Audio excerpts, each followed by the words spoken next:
Hello and welcome. Today we are inside of a 2009 Volkswagen Passat Wagon. Let's take a look outside.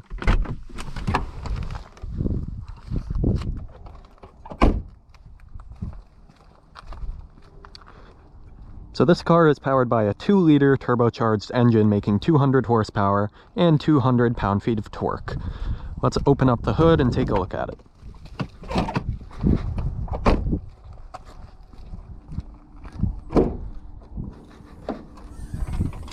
So this is a TSI engine, so it's a turbocharged engine, runs on standard gasoline. It does require premium though. Okay, so this car has 235 width tires, which are actually larger than average. It has 17-inch alloy wheels with wheel hub locks, which is also a nice addition. This car has a power lift gate, which is yet another nice feature. It does have a button, which is early for a 2009 model. Let's take a look at some of the features.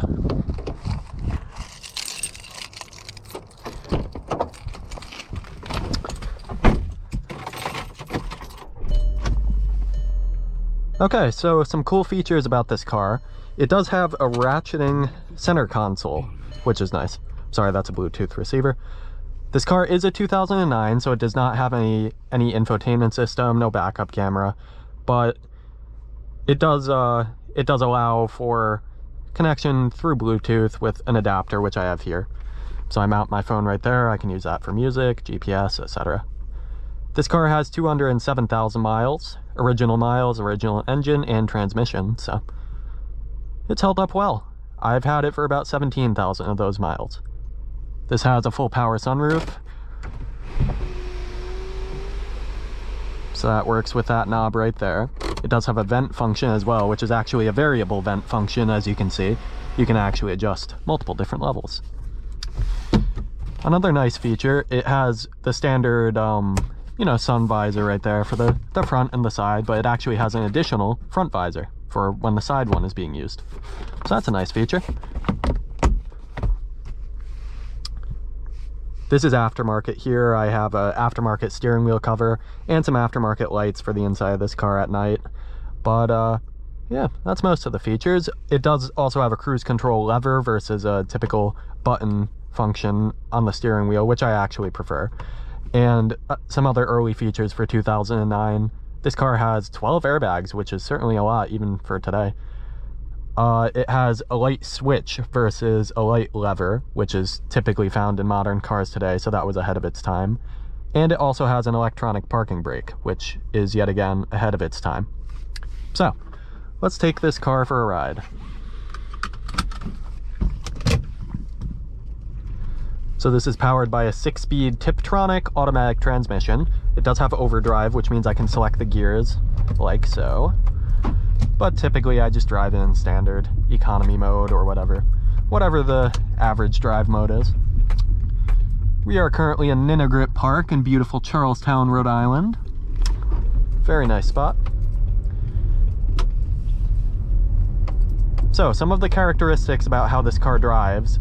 For one, since it has the turbocharged engine, yet it's only a front-wheel drive car, it actually suffers from a bit of torque steer, which means the front tires will actually spin as you're accelerating, even at moderate speeds sometimes, especially when wet.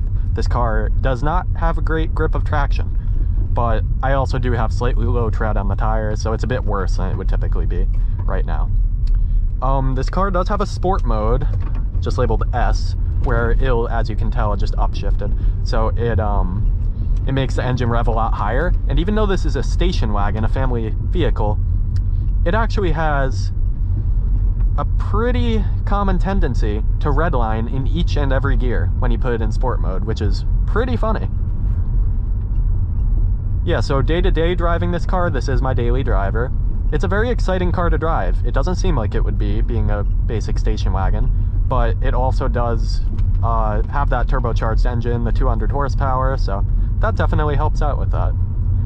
Additionally, this car does not suffer from very much turbo lag, so it's pretty enjoyable to drive versus a similar car in its class with like 170 horsepower, naturally aspirated. Of course, there's a bit of turbo lag, but it's not very noticeable in this vehicle.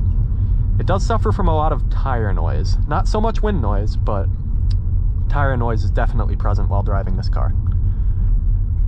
Let me just spin around here so we can continue with this review. And I can let the engine sing a bit, let you hear that, keep it in first gear.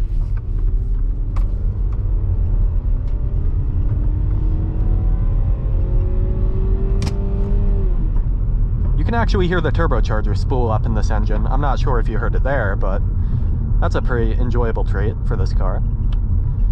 So this is the 2009. It does have, it has a CD player, which is non-existent these days, but another feature I like with the audio system, it does have the tactile physical audio adjustments, so you can do equalizer-like functions on your own in the middle of music rather than going through a menu of buttons as in many modern cars. This car has a very deep brake pedal, is something I've noticed. The travel distance versus some similar cars I have driven is very deep. I believe it's over 1.5 inches by my guess of travel distance. So it's actually an interesting function, but I enjoy it because then I'm able to make really precise stops gently without having any lurches be present while driving the car. This does have a rear wiper because it's the wagon, which I find helps a lot. Driving a flat back car, as I call it, where what you see in the rear view window is the rear of the car, actually helps out versus driving a sedan where you would very possibly crunch the back of this car while driving it. And I will just turn into here quickly, and I will show you the size of the rear seats. There's a good amount of space in this car. Even though it's a small wagon, it does have a lot of space.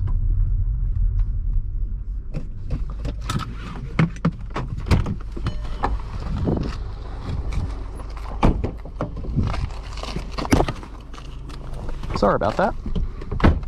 So I'm about 6 feet tall. I still have about 2 inches of headspace above this, and this is with the rear seat as far back as it goes. Over there, where most people would probably sit, is definitely a bit more space. So as you can see, it has rear curtain airbags. It also actually has rear seat airbags, which is a feature still lacking in many modern cars. So this car was very ahead of its time in that. So yeah, there's enough room for me to sit comfortably back here for a good long ride. I still have leg room. My knees do press up against the seat, but it has a hollowed out cutout, so you can sit here more comfortably. It actually has tweeters back here, which is an interesting choice for audio. Usually only found in higher end audio systems. One more feature is in the rear of this car, you do have privacy shades, or as some people call them, peasant blockers. So yeah, that's a nice little feature. And the seats do fold down if you ever choose to do that. It has some nice nickel brushed runners over here, so you can make this like a Subaru Legacy, which a lot of people do, which is including putting some roof racks across it, maybe a travel bag. And I believe if you were to find the right shop, you could install some tow equipment on this. Although it couldn't tow much, it could do some basics. Alrighty. And that's going to be about it for this review of a 2009 Volkswagen Passat Wagon.